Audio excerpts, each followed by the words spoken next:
Bom dia, jovens. Estamos aqui para gravar mais um vídeo. Desta vez, vamos falar da matriz da aplicação, dessa aplicação linear DXQ. Só para lembrar, nós tínhamos aqui no vídeo passado, nós definimos o que são superfícies regulares. Na condição 3, aparecia essa aplicação aqui, a aplicação diferencial, né? A aplicação diferencial DXQ do R2 em R3, que nós exigíamos que ela fosse injetiva, né? Isso para que você possa, para todo ponto do seu domínio, lá do seu aberto do R2, você vê o vídeo para lembrar disso aí, e essa exigência é que você tenha um plano tangente, você possa colocar um ponto tangente em todo ponto da superfície, todo ponto P da superfície lá. Bom, para revisar você tem que olhar o vídeo lá, mas vamos lá para a aplicação DXQ. Vamos ver aqui, eu vou desenhar aqui a nossa superfície, ver se a gente consegue fazer um negócio decente aqui. Aqui eu tenho meu R2, o V, o nosso aberto aqui do R2, né? Aberto U do R2. Daqui para cá eu tenho a nossa aplicação Key, da definição. Deixa eu colocar os meus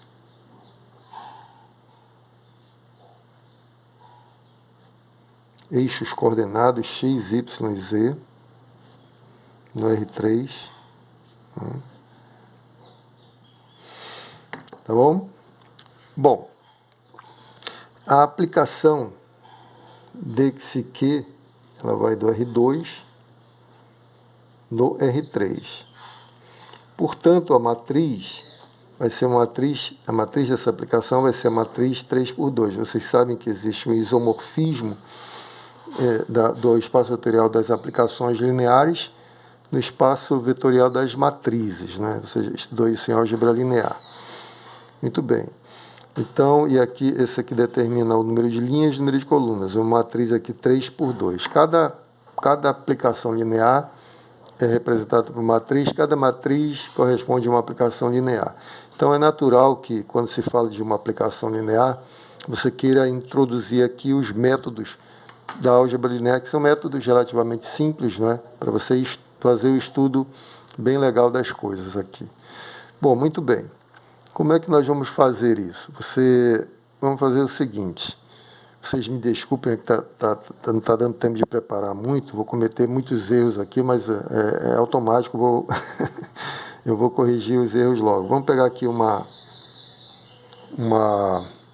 ponto Q, né? Ponto Q aqui no seu aberto U do R2. Então vamos estudar a curva, estudar essa curvinha aqui, a curva U, vou fixar o V0. Digamos aqui que você tem aqui, poxa, está mal desenhado, ó. Por isso tem que fazer tudo antes, né? Aqui você tem o 0 e V0, que são as coordenadas do seu ponto Q, o 0 e V0. Eu vou fixar o 0. Quando eu fixo o 0, eu obtenho essa curva, né? Tá bom? Está variando só V, tá bom? Era melhor fazer a horizontal primeiro, né? Vou fazer a horizontal primeiro. Vou fixar V0 e vou fazer variar U. Então você vai ter essa curvinha aqui.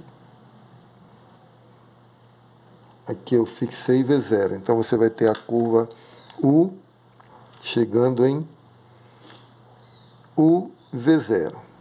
Essa curvinha aqui, na verdade, é reta, né? Um segmentozinho de reta aqui, digamos. Quando eu aplicar a Key a essa curvinha, eu vou ter uma curva lá sobre a superfície, né? Lembra que você está chegando em V, interesse. Está bem aqui, né? É um aberto. Aqui você vai ter a imagem, vai ter o ponto P, que é a imagem de Q, tá certo? Então, isso tudo está chegando aqui na superfície, na verdade, numa vizinhança coordenada, não é?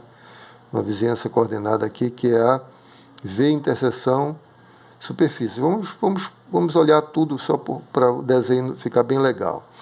Então, quando eu olho aqui a imagem dessa curvinha, quando eu fixei o V0, eu vou obter uma outra curvinha aqui, deixa eu fazer de outra cor, que evidentemente vai passar no ponto P. Né? Vai passar aqui no ponto P e você vai ter aqui um vetor tangente. Né? Esse vetor tangente, o que é? Ora, essa curva nada mais é que xi aplicado a u, V0, tá certo? Então, aqui vai ser o vetor tangente, vai ser a derivada dessa coisa em relação a u.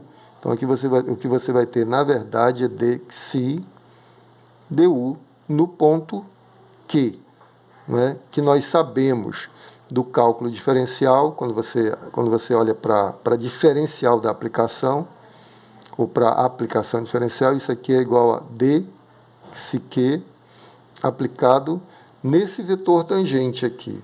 Oxe, esse vetor tangente nada mais é que o vetor E1, né? Aqui você tem o E1. Aplicado E1. Tá bom? Então, nós estamos olhando para a base canônica do R2 e base canônica do R3. Aqui, base canônica, as bases canônicas. Vamos querer essa matriz nas bases canônicas, né? Matriz na base E1, E2, do R2, e na base, digamos, F1, F2, F3, do R3. Tá certo? E1, E2, vamos colocar aqui, E1 é o vetor de coordenadas 1, 0, E2, vetor de coordenadas 0, 1, o F1 é 1, 0, 0, o F2, 0, 1, 0, e F3, 0, 0, 1, tá bom? As bases canônicas de R2 e R3. Eu quero a matriz na base canônica, tá? Faltou eu explicitar aqui no início, né? Eu lembrar disso, tá bom? Claro que a gente vai trabalhar com base canônica, que é muito mais simples. Então, a diferencial de x no ponto Q aplicado é 1, é esse vetor aqui. Como nós sabemos, vai ser a primeira coluna da nossa matriz, né? Na matriz da aplicação. Bom, e a segunda coluna? Que eu tenho que ter duas colunas, né? A segunda coluna eu olho para outra curva. Agora eu vou fixar o zero e fazer variar V. Né? Então, nós vamos obter agora a curva. Agora nós estamos variando, vamos fazer aqui embaixo mesmo. Estou variando V, então eu vou obter a curva, o zero, V, que é essa curvinha aqui. Ó. O V está variando, né? Curvinha aqui no aberto U. Quando eu olho para a imagem pela aplicação Q, dessa curvinha, o 0V, o que eu obtenho? Então, vamos lá. Na imagem, eu vou ter uma outra curvinha que vai passar aqui pelo ponto P, né? Digamos que seja assim. E aí vai ter, essa aqui é a xi. Agora eu estou variando V, né? O 0V. E aqui eu vou ter o vetor tangente. Vou colocar para cima para ficar melhor. Está muito carregado aqui. Aqui você vai ter o vetor tangente, que é a derivada agora derivada parcial em relação a V, correto? Porque quem está variando aqui é V. Então, você vai ter derivada parcial da xi em relação a V no ponto Q, que nada mais é, por definição, que é a diferencial da aplicação xi no ponto Q aplicado ao vetor tangente aqui da sua curvinha lá. E o vetor tangente aqui é o vetor E2. Tá bom? Então, aqui é a primeira coluna da nossa matriz, e aqui é a segunda coluna da nossa matriz nas bases canônicas. Né? Base E1, E2 do R2 e base F1, F2, F3 do R3. Então, vamos escrever lá a matriz. A matriz, no frigir dos ovos, a nossa matriz da aplicação dx, que da aplicação diferencial vai ser primeira coluna, dx aplicado é 1, né? Dx aplicado, vamos colocar, d que, essa é a letra que, na verdade, aplicado é 1, e a segunda coluna é d que aplicado em que aplicado a E2. Veja a minha falta de habilidade com a geometria. Mas vamos lá, não tem problema. Mas esses camaradas aqui, nós sabemos que é a derivada parcial da aplicação em relação a U, né, no ponto Q, por definição, né? E a outra é a derivada parcial da aplicação Q em relação a V no ponto Q. Muito bem. E no frigir dos ovos é dx du em Q, a derivada das funções coordenadas, né? Primeira coluna. dy du em Q, dz du em Q. E aqui dx dv em Q, dx dy dv em Q, dz dv em Q. Muito bem. Cálculo diferencial integral. Bom, no nosso requisito 3 da definição, nós pedíamos que essa aplicação de que fosse injetiva.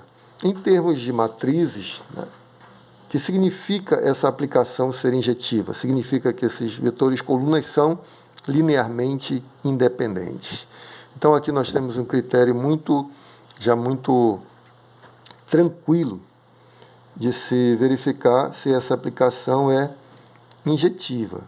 Esses dois vetores colunas têm que ser LI, ou seja, os menores têm que ser, algum deles tem que ser diferente de zero, né? Porque se todos forem iguais a zero, ela vai ser uma aplicação, esses camaradas vão ser LD, né? Se todos os menores aqui, de ordem 2, forem zero, você vai ter uma dependência linear dessas duas colunas.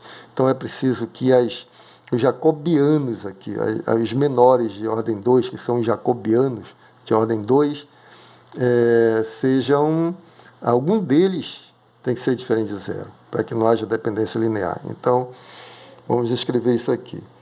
D, portanto, né? Portanto, vírgula, de que é injetiva, é aquela condição 3 lá do nosso estudo inicial, condição 3, né? Da definição é injetiva, se somente se, já vou escrever, tá? Já expliquei aqui, são os menores, algum menor de ordem 2 tem que ser diferente de zero, né? Não pode haver uma dependência linear aí. Ou seja, os jacobianos de ordem 2. Jacobiano de ordem 2 a gente apresenta assim, né? dxy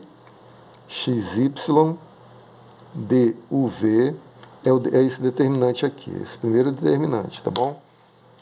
Esse primeiro determinante. Vou destacar aqui só para você. Esse é o jacobiano dxy duv. Aí os outros você já vai entender, né? É esse determinante, tá bom? Tem que ser diferente de zero. Ou o outro jacobiano, dxz duv, diferente de zero. Ou ainda dyz duv, diferente de zero. Tem que acontecer uma dessas coisas para que ele seja, para que a nossa diferencial no ponto Q seja injetiva. Então, por aqui nós vamos reconhecer que uma superfície é irregular também, ou seja, que você pode definir o plano tangente ali.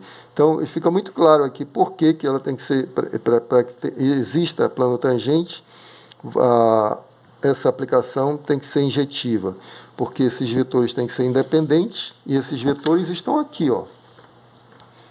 Um deles está para cá, o outro está para lá, né? Aqui são esses dois vetores. Se eles não forem linearmente independentes, você não vai ter um vetor normal aqui, né? O produto vetorial vai ser zero, né? Vai ser vetor nulo, na verdade. E aí você não tem vetor normal, não tem plano tangente. Então é preciso que eles sejam LI, ou seja, produto vetorial tem que ser diferente de zero. Produto vetorial diferente de zero significa que uma dessas condições tem que ser diferente de zero. Um desses determinantes tem que ser diferente de zero. As colunas, os vetores têm que ser LI. Ok? Um grande abraço, espero que tenham gostado. Vou ter que parar porque já está passando o tempo, está extrapolando. Um grande abraço. Volto em seguida com o novo vídeo fazendo maiores esclarecimentos. Um grande abraço.